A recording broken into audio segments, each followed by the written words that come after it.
Hey guys, welcome back to another episode on the Yana Positive channel. This is your girl Yana Positive, and we are still in the birthday mood, the birthday vibe, and the birthday month. So, of course, we're still in celebration mode.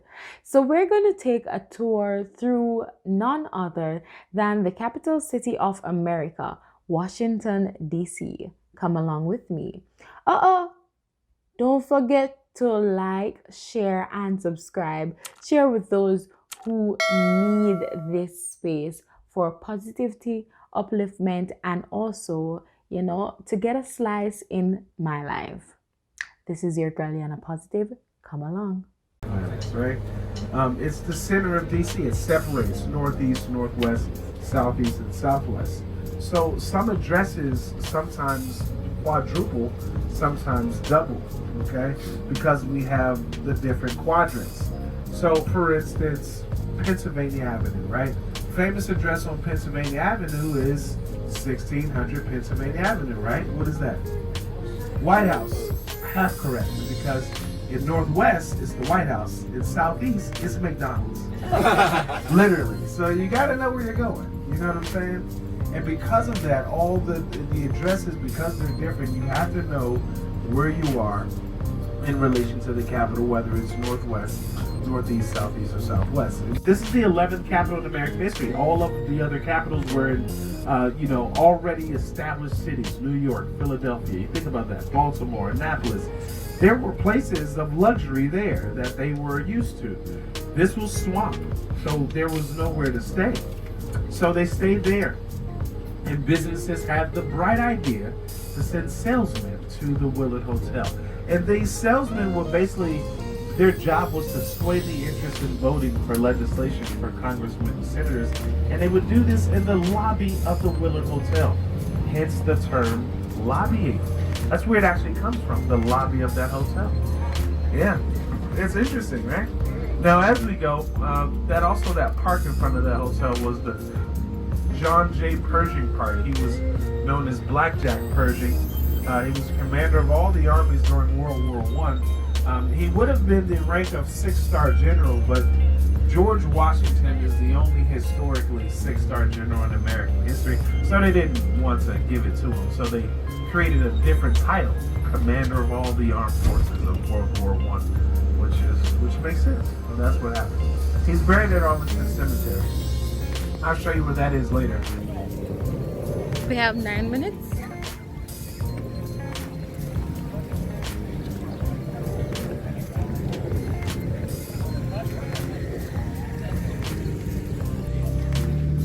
United States Capitol.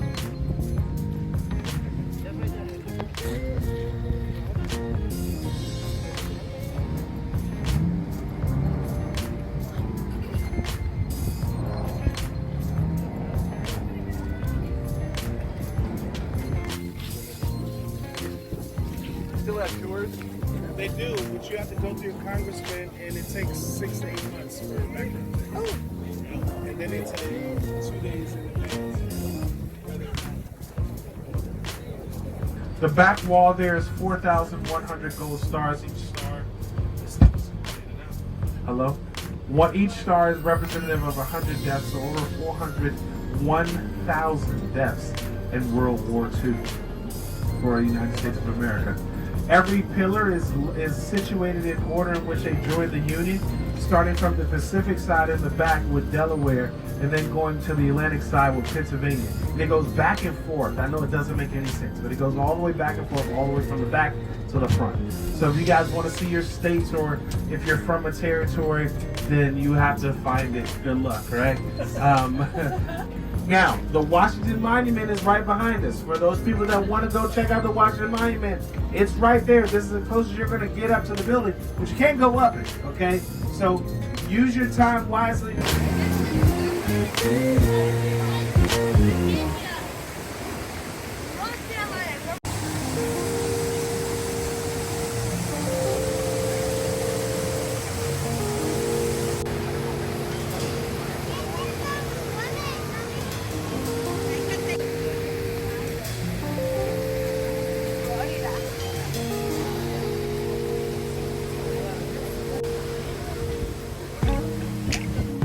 38 is significant of the 38th parallel line that separates North and South Korea. That's the demilitarized zone that's where the war was fought, a lot of it, right? When we think about Korea and the rough terrain that it had, on the bottom, on the southern end, it could be tropical. On the northern end, it'll be like a frozen tundra, right? So you have this harsh terrain. So in between the soldiers, there's granite and shrubs to literally symbolize harsh terrain. The 19 soldiers that you see represent the soldiers that came home. The reflection of the 19 soldiers on the wall reflect the soldiers that did not come home. The faces on the wall are from pictures that were taken from the war, then superimposed onto the actual granite wall. The people in the pictures did not die, most of them. Most of them actually were here when they dedicated the memorial, because these were the people that sent the pictures in of themselves. Because they were trying to be like, hey, we're going to create a Korean War memorial. We need people to send pictures in. They sent them into the Department of Veterans Affairs, and they randomly picked what pictures they were going to use. And they let the people know. And a lot of those people happened to be alive, and they were here when they dedicated the memorial. So we're going to walk up. This war lasted from 1950 to 1953. It was 3 years, 36 months. In that 36 months, it was the United Nations fought war as well. One of the first times that they fought together. Over 600,000 deaths with all the countries involved for the United Nations, including the United States. On the United States only, it was 36,000 deaths. But in 3 years, so that's an enormous amount of death in a very short period of time, because this was trench warfare. This was the last war that trench warfare was actually being fought. The Geneva Convention in Switzerland would take place after this war and outlaw such styles of fighting. But then we had guerrilla introduced, and it was a different variable, right? So we'll visit this memorial, and we'll also visit the Korean War Memorial, where guerrilla style fighting took place, where we also sustained a massive loss of life. And there are thousands of people that fought in this war that still have not been found. So because of that, by their name, they'll have a cross by their name. If they later find them, which they're still looking for today, they'll dig across a hole into the cross, and it's like a rounded edge diamond on the cross. And if they are buried in the United States, or they know that their death was confirmed, there's a diamond, a regular diamond beside their name. Now, this memorial was built in 1982, 7 years after the end of the Vietnam War, and it's designed in the reverse apex. I know you can't see it, but once you come off this hill, you'll see a dent, like a dent in the soil. That's what it's supposed to represent, a dent in the soil of America, representing a deletion of an entire generation. Out of the 58,318 names on the wall, about 90% of them were between the ages of 18 and 25 years old. Quite young, right?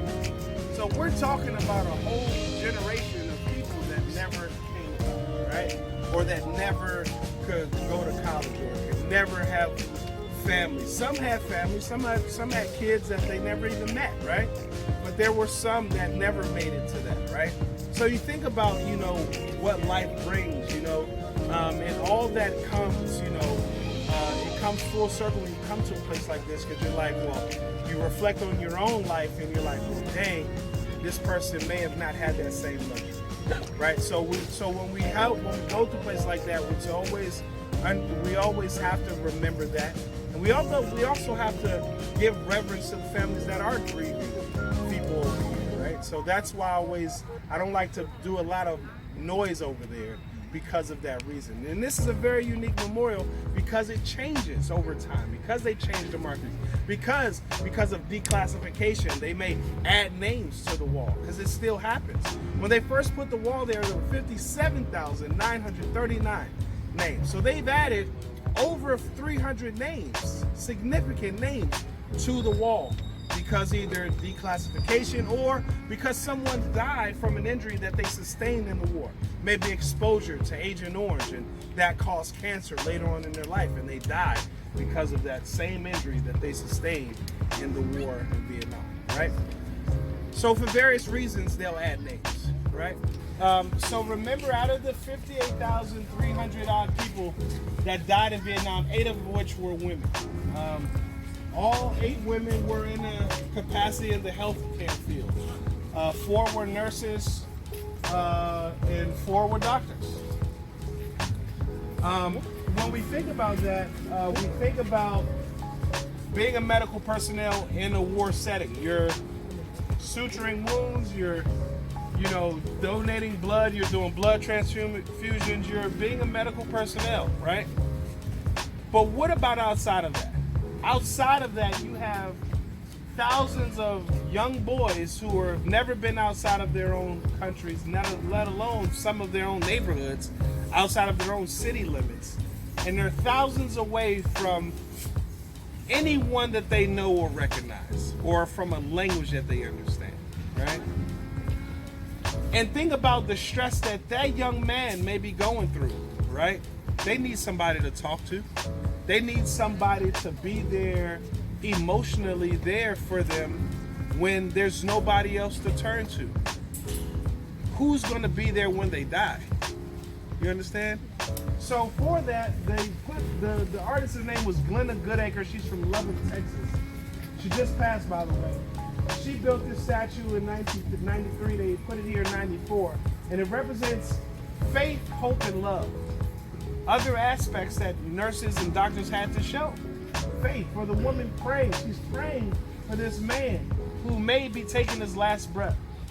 Hope is the woman standing, hoping that help is on the way. We need to get this guy out of here, right? And then love, for the woman literally holding this guy, and he might be looking at her, and this is the last thing he ever sees. That's hard. Imagine if you are the last person that somebody sees in their life, and they're 21 years old. Think about what that does to you as a person, right? So this memorial was to show the stresses outside of fighting the war, because we understand that that's stressful, but it's just as stressful by taking care of those people as well, right? And that's what the artist wanted to show. All right, and they planted 8 trees. So I know 1, 2, 3, 4, 5, 6, 7, 8 got struck by lightning. Crazy thing. They're gonna replace it, but it's just 7 right now. But originally there were 8. So there you go. All right, so the Lincoln Memorial. First things first, Lincoln, President of the United States, is president during the Civil War, one of the most tumultuous times in American history. He's elected in the year 1860. All the while, leading up to 1860, a lot of things are happening. We're exploring, we're expanding our country. We're creating new states west of the Mississippi. Westward expansion is the deal, right? And these new states, they're going to be slave or free states. And this is a debate that goes all the way to Congress. And these congressmen are debating whether or not these new states, are they going to be slave states or free states? And the free states are like, well, if they become slave states, then they'll have more political power and all of the other free states, because they'll have more people, and they could then in turn overturn free states in our states, and they can become slave states. And then on the other side, it's like, well, the northern Yankees just don't want to keep slaves because they can't keep slaves, and they just want to limit us, and they don't want us to be wealthy, right? So then Lincoln is elected, and this is a man who at that time had already spoken out against slavery. He already let it be known to the public that he disagreed with the institution of slavery. He might have still had the same prejudice towards African Americans as most Southern whites did, but he didn't agree with slavery. So, in this memorial, they have him in a dual position. See, a lot of people don't realize this, but 1 month into his presidency, South Carolina secedes from the Union. South Carolina, the Confederate state, literally, their state flag was the Confederate battle flag. So, like, they are the first state to secede from the Union. All the other states that would secede after them.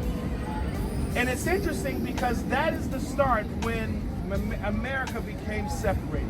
And that was also the time that Lincoln made it his job was to reunify the country. It wasn't to end slavery, even though he didn't agree with slavery. It sort of came about through the process of the Civil War, but that was not his main cause. His main cause was to restore the Union because he didn't want to be the last president of the United States.